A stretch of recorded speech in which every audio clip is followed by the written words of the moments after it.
So this is how you can remove a background in CapCut PC. Hey everyone, welcome to our guide for CapCut. Today you will learn how to remove backgrounds from your videos. So let's get started by tapping on our clip. If you don't have a clip yet, just drag down from the import section and then onto the track. Now I already have a clip, so I'm gonna delete that second one. All we need is this clip. So tap on it and then tap on remove background next to basic under video. So you have a few options. You can tap on chroma key if you want to choose a specific color to remove, like so, but that doesn't always work out because sometimes the person could be wearing the same color as the background.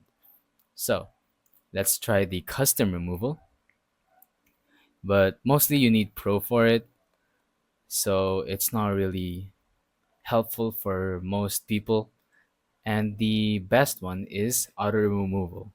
You're going to want to tap on auto removal and then it will remove the background for you automatically.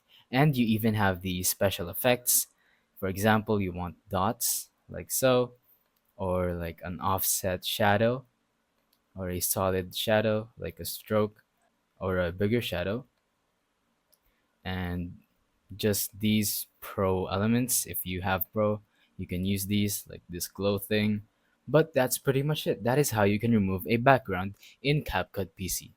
Thank you for watching. Don't forget to leave a like, subscribe, and let us know in the comments if the tutorial worked or if you have any questions. Thank you and goodbye.